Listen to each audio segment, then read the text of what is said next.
Hi, welcome. It's time for another children's book reading by a candidate, and that's what I'm going to do. My name is Susan Maud Buchser-Lochocki, or Susan Buchser for short, and I am a candidate for President of the United States. I have a lawsuit pending with the Supreme Court about the election and election fraud. And anyway, the Constitution is one of the things that I'm going to be quoting from in my lawsuit. So I think, as citizens, you need to know what your Constitution says. And I don't think that you're too young to know what your government is doing and how it affects you and what your rights are. So that is my point in going through the Constitution with you. I know there's no pictures, and I have to say that I have a really cute and nice copy of the Constitution, but I seem to have left it back in the USA, and I'm in Switzerland right now. So you'll have to deal with my used copy that I have notes in and all sorts of things. So it's a loved copy, is what it is. And anyway, in this book, there's not only the Constitution, but the Declaration of Independence. And I want to make a comment about that because a lot of politicians on all levels, they like to confuse the two documents and manipulate your mind about it. And that's not healthy because there's two separate documents. The Declaration of Independence came first, and that's where a group of people, our forefathers, came forward and said, we want independence from England. We don't want to be part of the British Crown anymore. And then they made a list of grievances, problems they had with what was going on. And they sent it off to England. And that's when the Revolutionary War began. And when they made the document, that's what we celebrate on July 4th, is declaring our independence from England, where we separate ourselves and become our own country. We become independent. And that's one document. And it has a lot of information in it about what was wrong with what England was doing to us and how we didn't feel valued. And then we broke away. And it was not an easy breakaway, of course. England fought hard to keep us. And so a lot of good people probably died in the process. So it was serious business. Then some years later, there was a document, sort of our first instruction booklet for running the country, and that was the Articles of Confederation. But it quickly became apparent that that was not going to work. The way our country was developing, it was just, there were holes in the document. It just didn't stand up to the test of reality. So then a group of people got together and made up the current Constitution. And that's the one we're still following today. And it's a great document. A lot of thoughtful thoughts went into it, but we've outgrown a lot of it. And the writing is in an old English that we don't use today.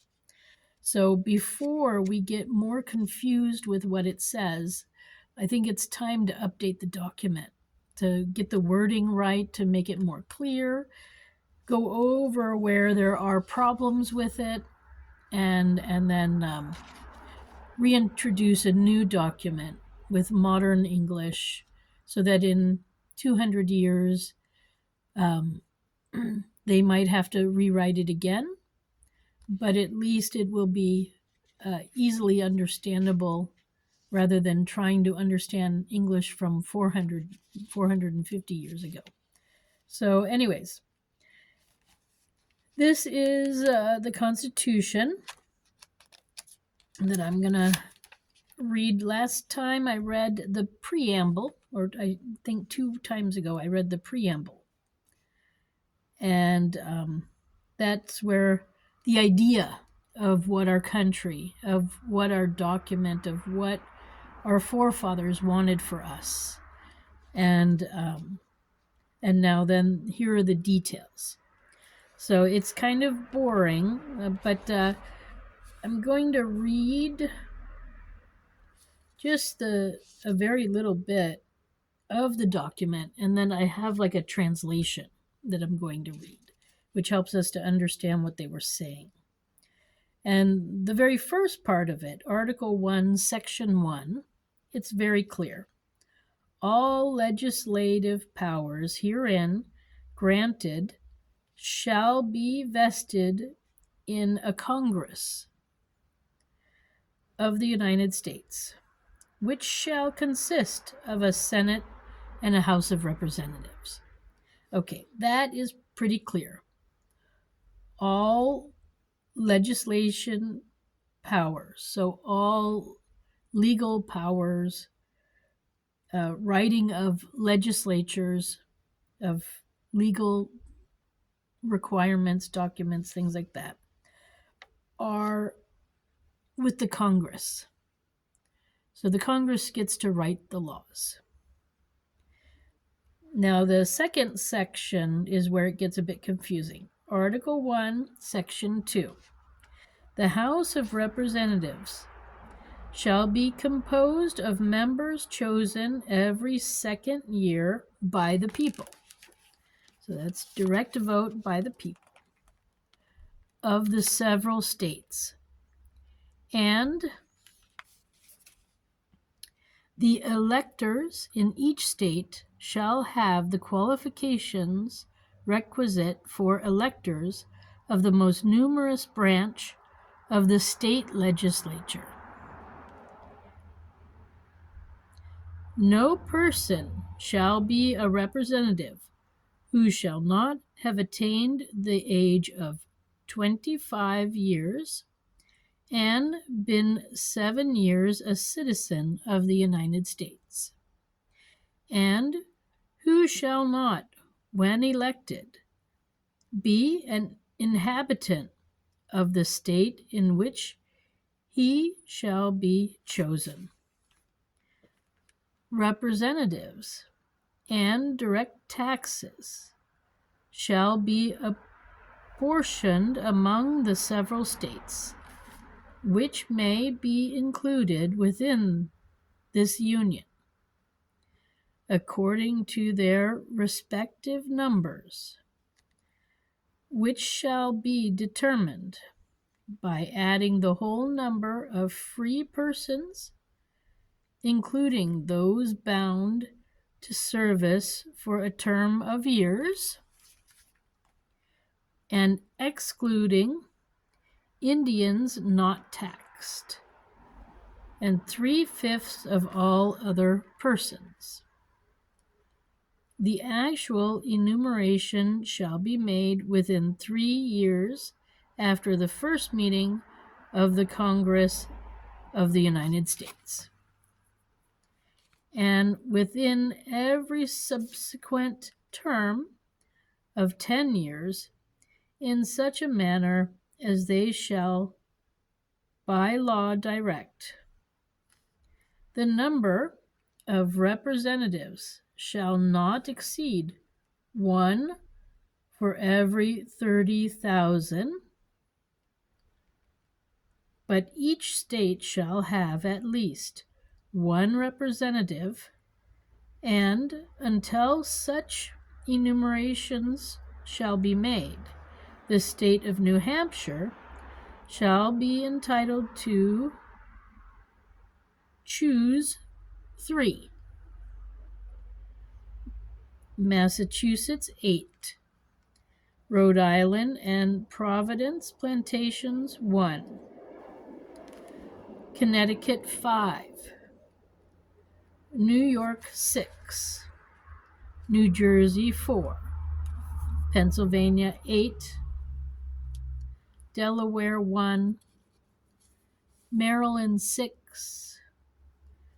Virginia 10. North Carolina 5. South Carolina 5. And Georgia 3.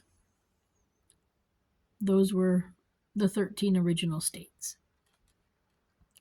When vacancies happen in the representation from any state, the executive authority thereof shall issue writs of election to fill such vacancies.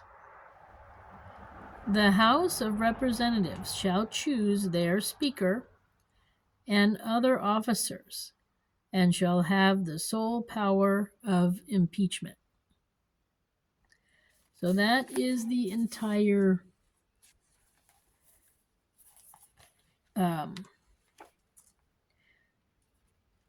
Article 1, Section 2 that I just read to you. I read 2. I read this one, which is, what is it? Article 1, Section 1, and then Section 2. And so it's talking about setting up the government, and especially the House of Representatives. So now let me tell you sort of a little bit of history and interpretation, which will, I think, make it a bit more interesting. So, Article 1, Section 2, and this is from the National Constitution Center. This is what they wrote on their website.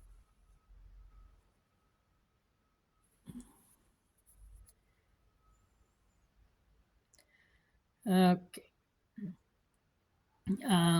Interpretation was done by the interpretation I'm reading, done by Bradley A. Smith and Daniel P. Tokaj, something like that. Anyway, the United States Constitution has become so familiar to Americans and so influential around the world that it's easy to forget what a revolutionary document it was at the time of its enactment. Nothing better illustrates this than Article 1, Section 2, which establishes the U.S. House of Representatives. What was extraordinary in 1787 is that Article 1, Section 2 provides for direct election of House members by the people of the several states. Under the Articles of Confederation, that was our other sort of first constitution that we went away from. Under the Articles of Confederation, delegates to the Confederate Congress were selected as state legislatures directed. So they were not, at the time, elected by the people. So this new document allowed the people to have the say. Kilreed Amar, American Constitution Biography from 2005, wrote, "Only 2 states gave the people a say in the selection of delegates. Elsewhere, the state legislatures chose Confederation Congress delegates. While some members of the Constitutional Convention supported giving state legislatures control over the selection of House members, James Madison and James Wilson successfully argued that direct elections were necessary to connect the national government to the people." So that's why we vote directly for federal government. The Heritage Guide to the Constitution from 2005 says that. This was a radical departure from most states' pre-constitutional practice. Of course, not all of the people were eligible to vote at the time of ratification. Article 1, Section 2 made the qualifications for voting in U.S. House elections the same as those for voting in the larger branch of the state legislature. That effectively excluded women, as well as many free African Americans and Native Americans. It also excluded some white men who were barred from voting by property ownership requirements that were the norm in 1787. Some farmers favored making property ownership a qualification for voting in the U.S. House elections, but Ben Franklin reminded them that many common people had joined the fight for independence. A uniform suffrage requirement was ultimately rejected,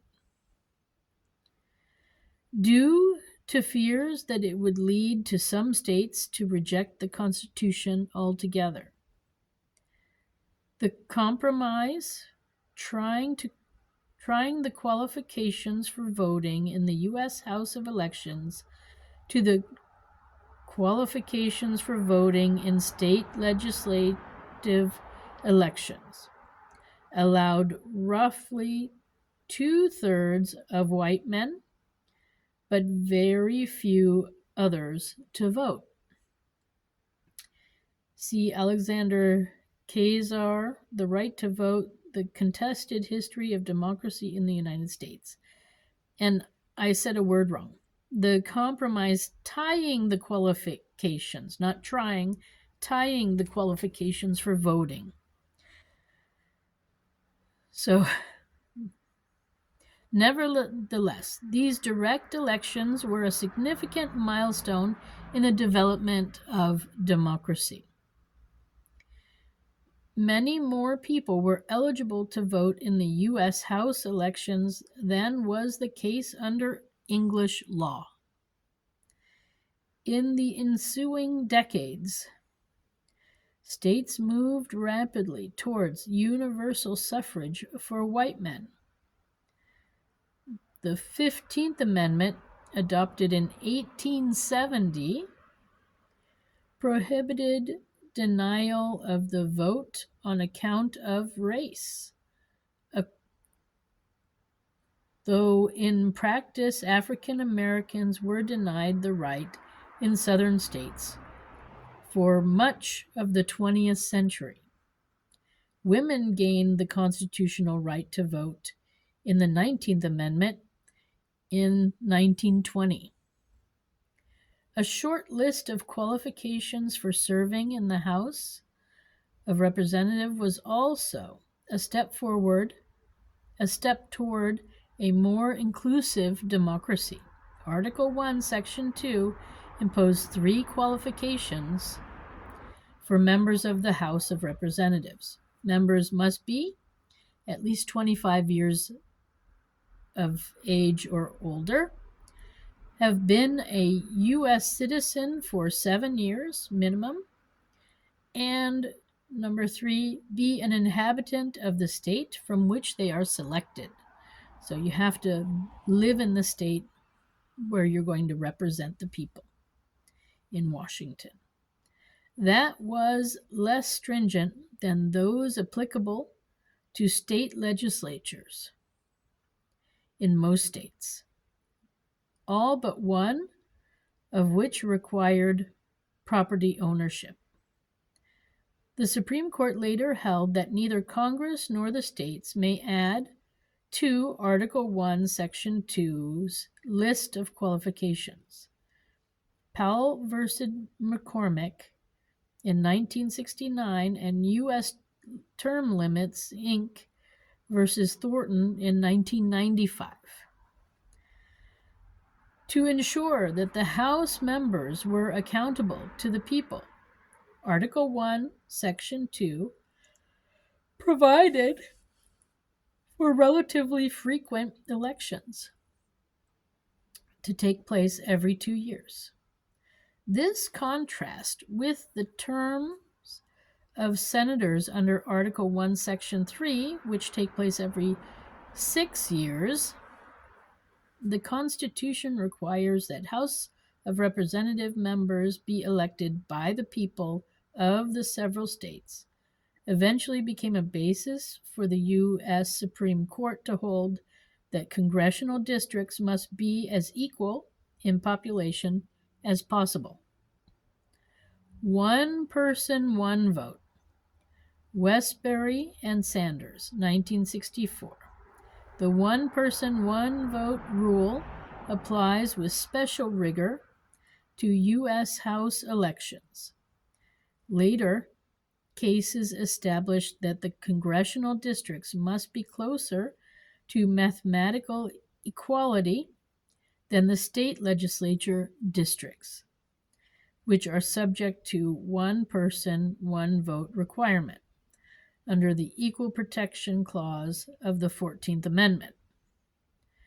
While state legislative districts are generally presumed to be constitutional if their total deviation from the population equality is less than 10%, the court has rejected even the tiniest departures from population equality in drawing U.S. House districts.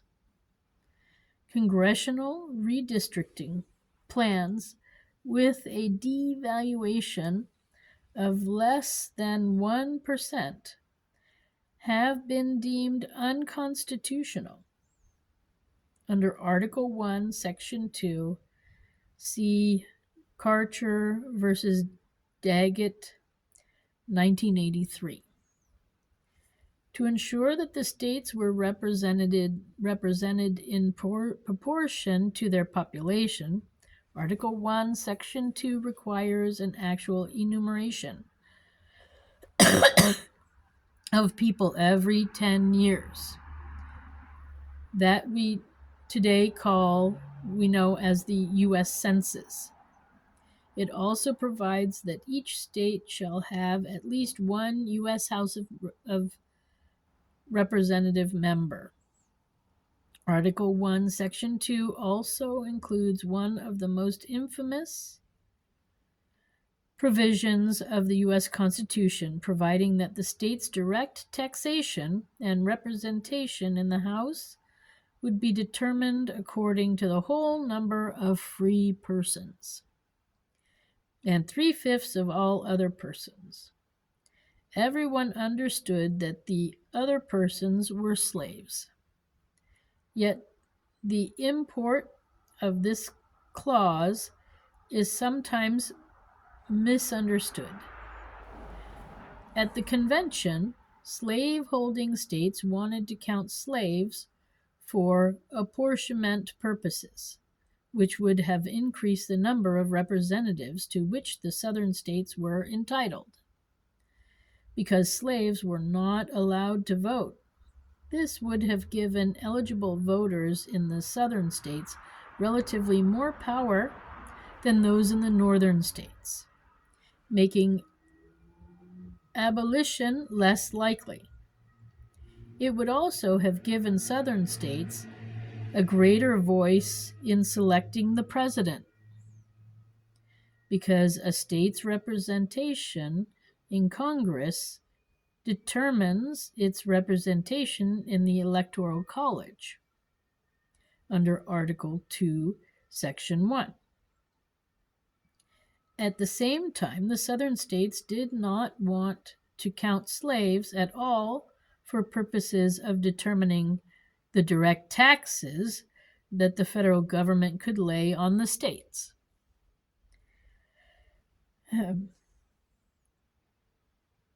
Because that would increase their tax burden. The decision to count 60% of the slave population actually reduced the power of Southern states compared to what it would have been if the entire slave population had been counted. The 3/5 clause was eventually repealed by the 14th Amendment, under which states are represented in Congress in proportion to their population and reduced to the extent that the right to vote is denied to male citizens 21 and older, except for participation in rebellion or other crimes. Finally, Article 1, Section 2 gives the U.S. House of Representatives the sole power of impeachment, including impeachments of the president. Even the highest office in the land is accountable to the people, subject to removal from office for high crimes and misdemeanors, under Article 2, Section 4. The House has exercised its power to impeach presidents 4 times, with respect to President Andrew Johnson, 1868, President Bill Clinton, 1998, and President Donald Trump in 2019 and 2021. On all 4 occasions, the president was subsequently acquitted by the U.S. Senate, which has sole power to try impeachments under Article 1, Section 3. So, that is the end of my children's book reading for today. I'm sorry it went long, but it was an important interpretation to read out too. I highly recommend you listen to what I read. Article 1, Section 2, that was it. The second part was an interpretation by the National Constitution Center. Okay, so anyways, here is their page online. If you want to go there and read it yourself, you can.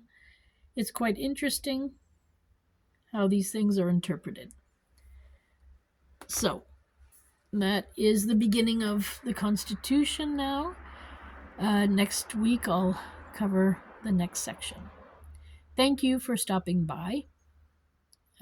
My name is Susan Maud Buchser-Lochocki. I am still a candidate for president. I have not conceded. I have a lawsuit pending with the Supreme Court, and if you want to find out more about that, go to my website, susan4usa.com.